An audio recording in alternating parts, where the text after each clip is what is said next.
Have you ever peeled an orange? It sounds like a strange question, I know, but think about it. You hold the fruit in your hand, you tear the skin, you smell the citrus burst into the air. But while your hands are peeling the orange, where is your mind? Are you thinking about the email you need to send? Are you replaying an argument you had yesterday?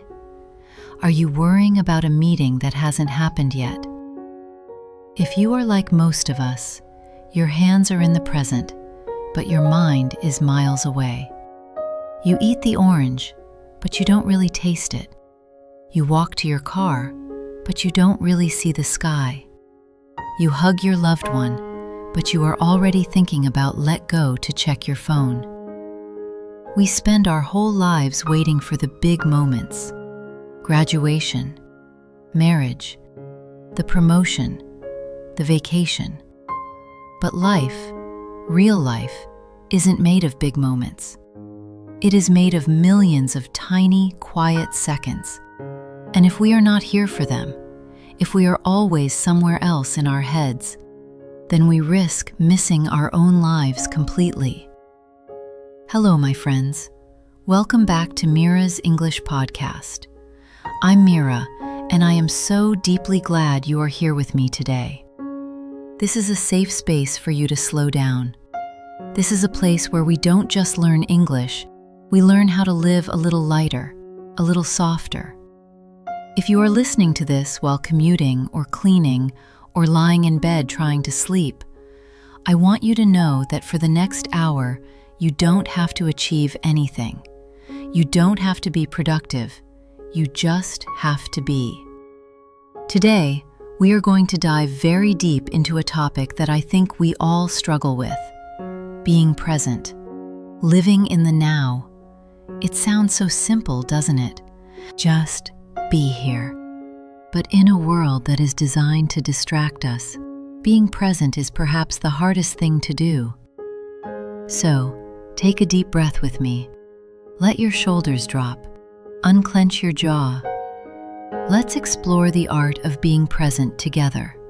I want to tell you about a trap that I fell into for many years. I call it the illusion of later. For a long time, I lived my life in the future tense. I would tell myself, I will be happy when I get that job. I will be relaxed when the weekend comes. I will feel complete when I meet the right person. Do you do this too? We treat the present moment like it is just a waiting room, a boring, uncomfortable place we have to sit in until the real life begins. We rush through our breakfast to get to work. We rush through work to get home. We rush through the week to get to the weekend. And then, when the weekend comes, what do? We worry about Monday. It is a cycle that never ends, because later is a moving target. Once you get what you wanted, your mind immediately creates a new later, a new condition for happiness. Here is the hard truth: there is no later. Later is just a thought in your head. The future does not exist. The past does not exist. Life only happens in one place, here, now. Alan Watts, the great philosopher, once said, "No work or love will flourish out of guilt, fear, or hollowness of heart, just as no valid plans for the future can be made by those who have no capacity for living now." Think about that. If you don't know how to enjoy a simple cup of tea today, why do you think you will enjoy a vacation in Hawaii next year? You will bring the same mind to Hawaii that you have right now with your tea. If your mind is restless here, it will be restless there. Psychologists call this the arrival fallacy, the belief that once you arrive at a certain destination, you will finally be happy. But happiness isn't a place you arrive at. It is a manner of traveling. I remember a specific Tuesday evening a few years ago. I was washing dishes and I was miserable. I was scrubbing a plate, but in my head, I was angry. I was thinking, Why do I have to do this? I should be doing something important. I should be writing. I should be resting. I was fighting the moment. I was physically at the sink, but mentally, I was in a fantasy world where I didn't have to do chores. And suddenly, I stopped. I looked at the bubbles on my hands. I felt the warmth of the water. I heard the sound of the rain outside the window. And I asked myself, what is actually wrong with this moment? Not what is wrong with my life, not what is wrong with my career. What is wrong with this exact second? The answer was nothing. The water was warm, the plate was smooth, I was safe, I was breathing. The suffering wasn't coming from the dishes. The suffering was coming from my resistance to the dishes. I was suffering because I wanted to be somewhere else. How often do you resist where you are? How often are you sitting in traffic, hating it? How often are you waiting in line at the grocery store, feeling your blood pressure rise? That resistance creates tension. It creates stress. It steals your life away from you. Being present means surrendering to the now, even if the now is boring, even if it is uncomfortable. It means saying, okay, I am here. This is what is happening. I will be fully here. When we stop waiting for later, something magical happens. Ordinary things start to become beautiful because we are actually paying attention to them. Have you ever watched a cat sit in the sun? A cat doesn't worry about what it will do tomorrow. It doesn't regret that it didn't catch a mouse yesterday. It just sits. It feels the heat on its fur. It listens to the birds. It is entirely 100% a cat sitting in the sun. It is dignified. It is peaceful. Humans are the only creatures who reject the present moment. We are the only ones who can sit in a beautiful park surrounded by flowers and feel miserable because we are worried about a bank account.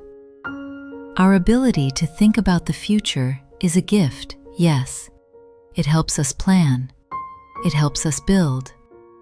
But when we cannot turn it off, it becomes a curse. So, for the rest of this episode, I want to invite you to stop running. Just for now. Stop running toward the future. Stop running away from the past.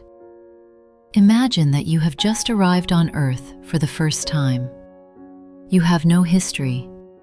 You have no to-do list. You just have this moment.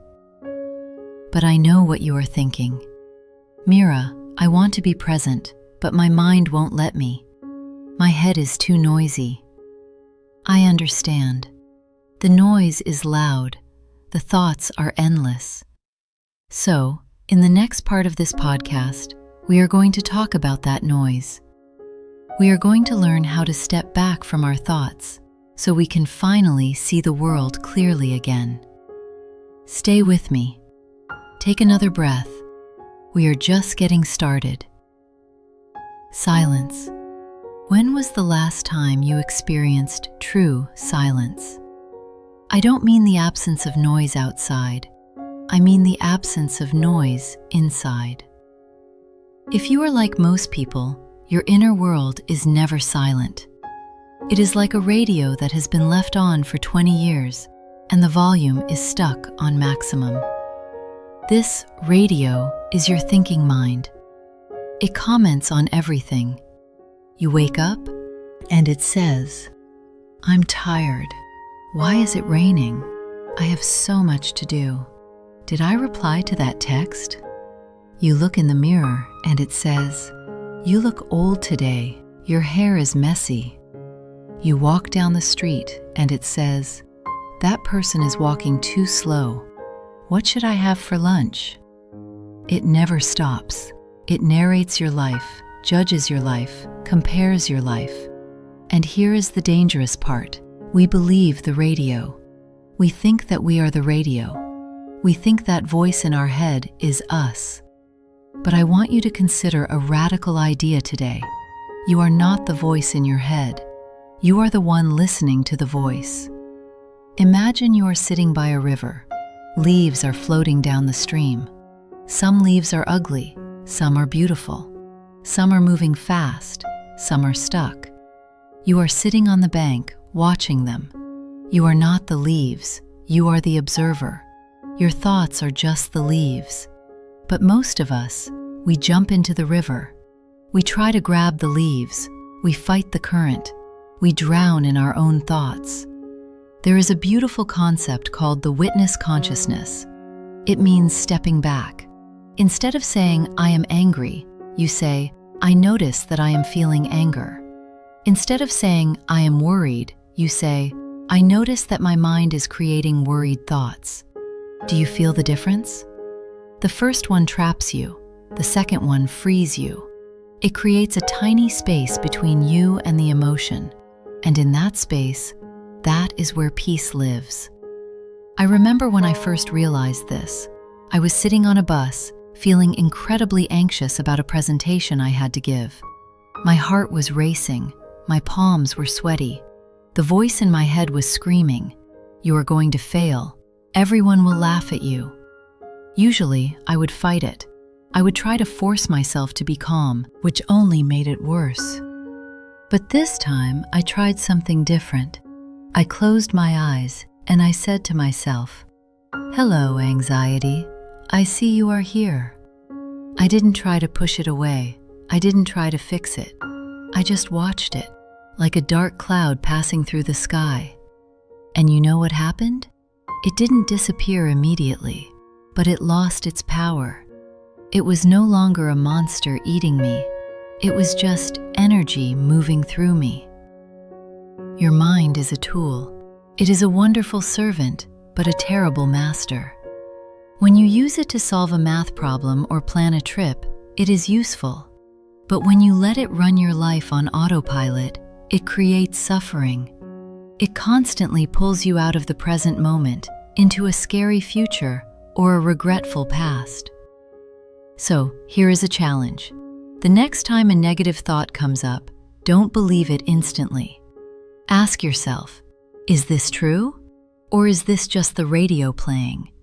Usually, it's just the radio. And you have the power to just let it play in the background while you focus on the music of the present moment.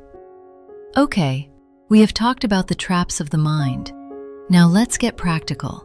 How do we actually come back to the now? How do we anchor ourselves when the storm of thoughts is blowing us away? We use the only thing that is always in the present tense, our body. Your mind can time travel to 1999 or 2030, but your body? Your body is always right here. Your breath is happening now. Your heart is beating now. Your feet are touching the ground now. I want to share with you my favorite technique. It is called the art of noticing. It is very simple. It requires no equipment. You can do it anywhere. It is simply using your 5 senses to touch the world. Let's try it right now, wherever you are. First, look around you. Don't just scan the room. Really look. Find one thing you have never noticed before. Maybe it's a shadow on the wall. Maybe it's the texture of your desk.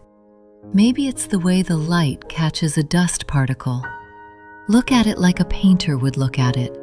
Look at the color, the shape.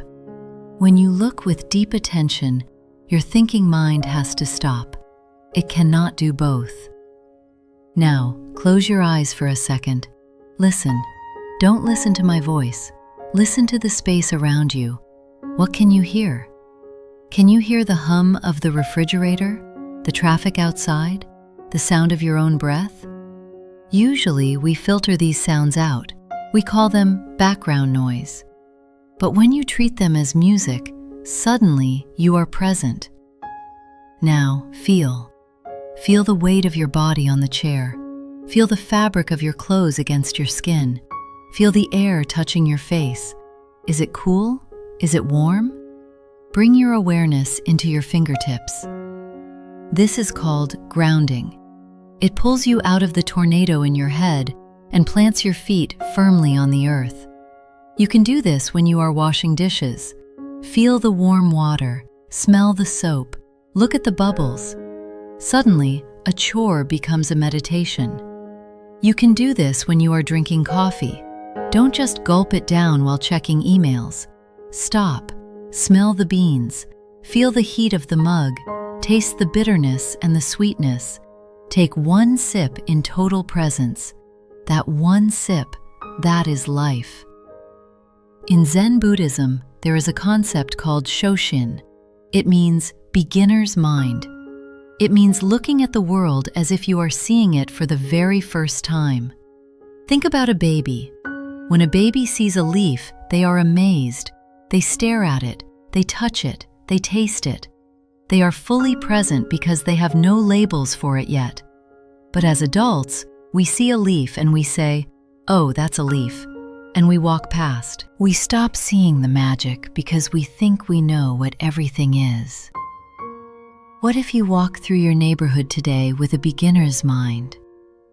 What if you looked at your partner or your children or your friends as if you were meeting them for the first time? You would see things you have missed for years. You would see their beauty. You would see their humanity. Being present is just waking up to the miracle that is already in front of you. And this leads us to perhaps the most important area of being present. It is not just about enjoying coffee or sunsets. It is about the people we love. Because the greatest gift you can give someone is not a diamond. It is not money. It is your undivided attention. In the final part of this episode, we are going to talk about how presence changes our relationships and how it can heal the loneliness that so many of us feel, even when we are together. Take a breath. Let it out slowly. We are almost there. We often think that loving someone means buying them gifts, or fixing their problems, or giving them advice. But have you ever tried to talk to someone who was looking at their phone? Or someone who was looking at you, but you could tell their mind was on their grocery list? How did it feel? It felt lonely, didn't it? You were physically together, but emotionally, you were miles apart. We are living in an epidemic of loneliness, and I believe it is because we have forgotten how to listen. We listen to reply, not to understand. While the other person is speaking, we are already planning what we are going to say next. We are not present with their words. We are present with our own ego. Thich Nhat Hanh, a beautiful teacher of mindfulness, said, "The most precious gift we can offer others is our presence. When mindfulness embraces those we love, they will bloom like flowers." Imagine that your attention is like a beam of sunlight.